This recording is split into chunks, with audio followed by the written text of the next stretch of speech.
Assalamualaikum warahmatullahi wabarakatuh. Apa kabar Bu Na?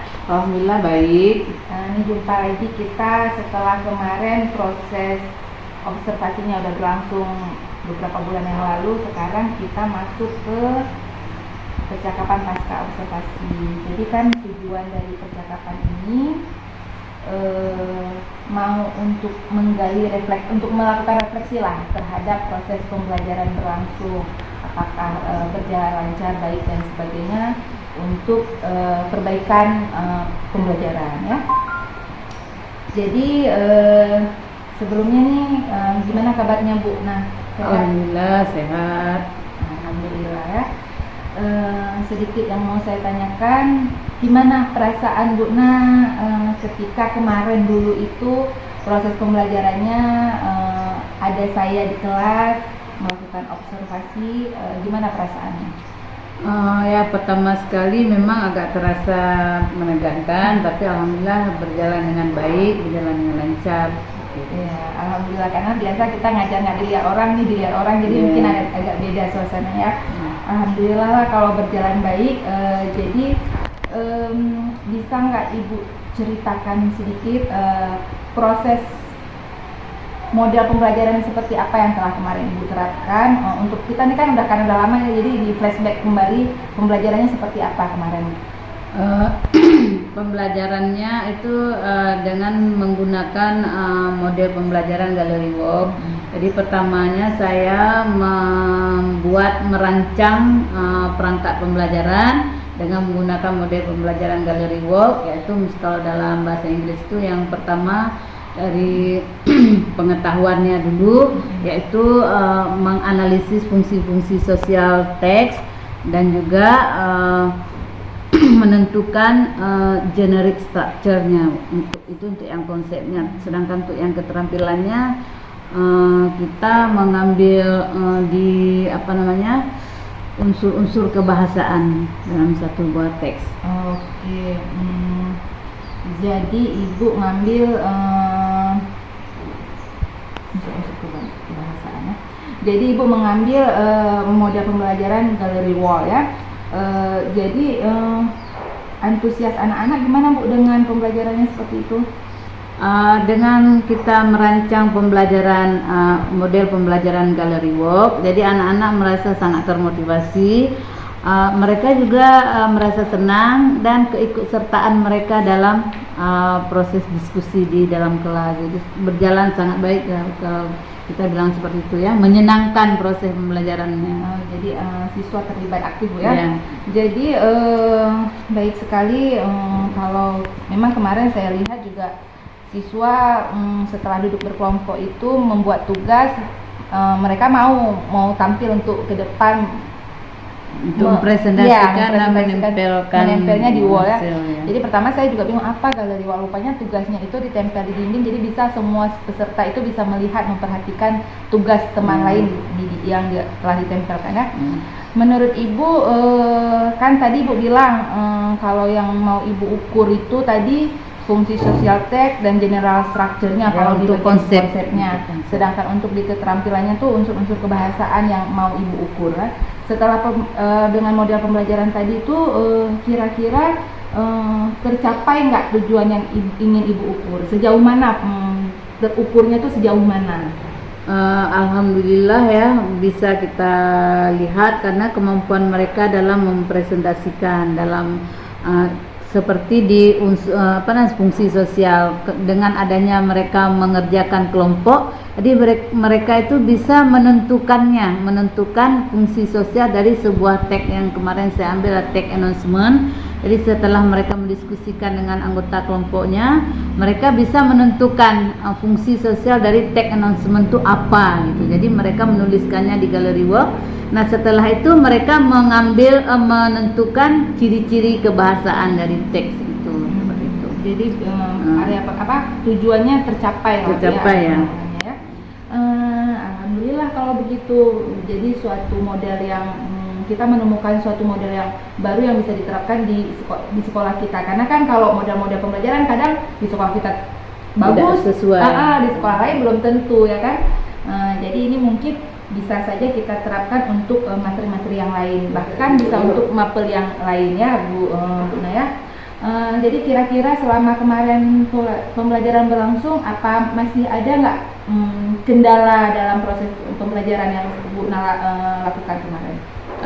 Mungkin ya, apapun model pembelajaran yang kita terapkan di dalam proses pembelajaran itu tetap ada kendala.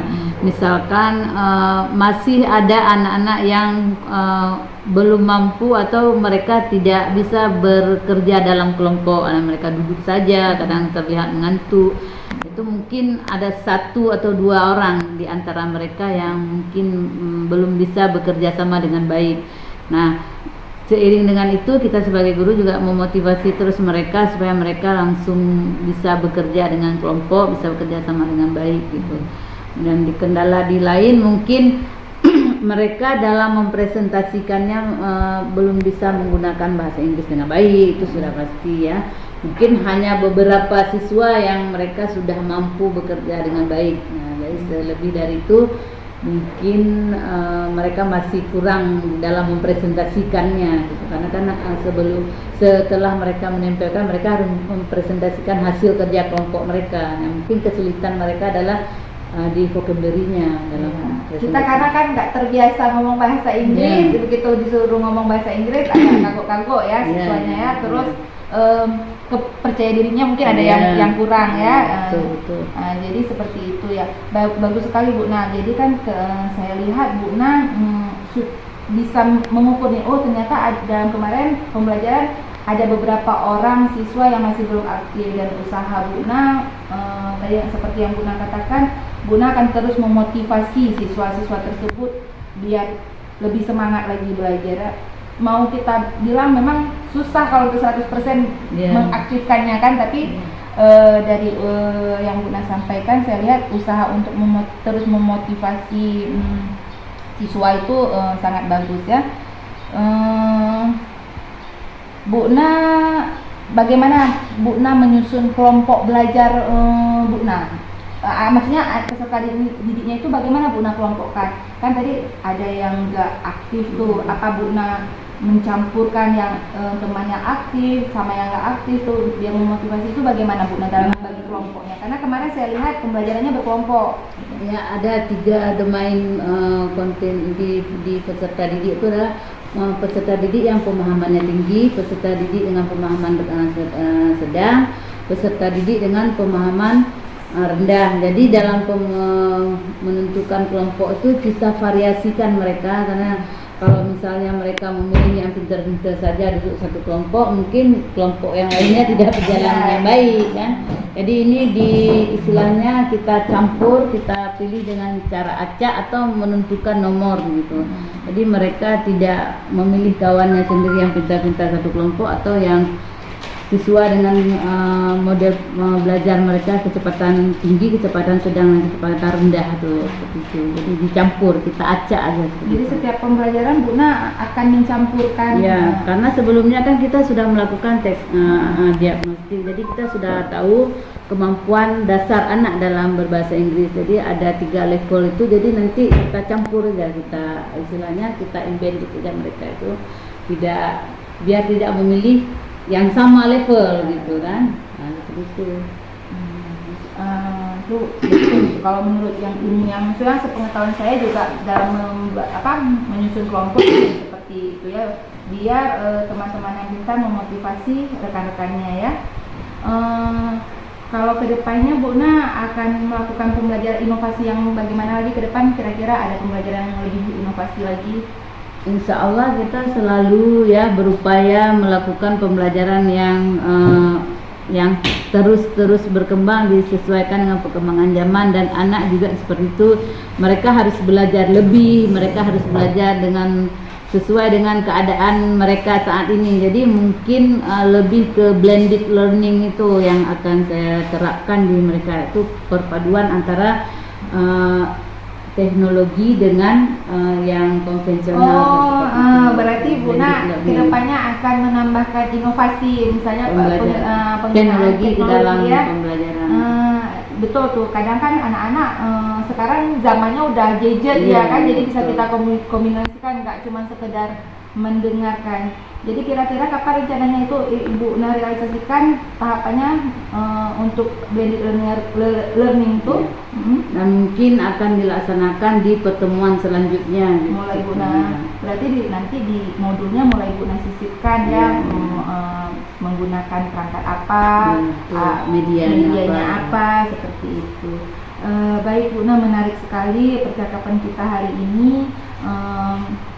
Satu tadi inovasi yang Bu bilang itu mengkombinasikan, mungkin istilahnya blended ya, karena orang bahasa Inggris ya, mengkombinasikan pembelajaran konvensional itu dengan menyisipkan teknologi IT sesuai dengan zaman. Memang sekarang di pembelajaran kurikulum merdeka itu, kenapa kurikulum merdeka itu kan sesuai zamannya, kurikulum berubah sesuai zamannya. Zamannya sekarang ini semua serba teknologi. Kalau kita sebagai guru tidak menyisipkan teknologi di pembelajaran, mungkin anak-anak bosan ketika zaman ya. Iya betul sekali. Terima kasih banyak Bu percakapan ini juga memberi masukan kepada saya untuk pembelajaran yang lebih menarik dan bagaimana mengelola kelasnya tadi, seperti membuat diskusi dengan mencampurkan tingkat level anak. Terima kasih banyak. Nanti kapan-kapan kita ngobrol lagi untuk mencari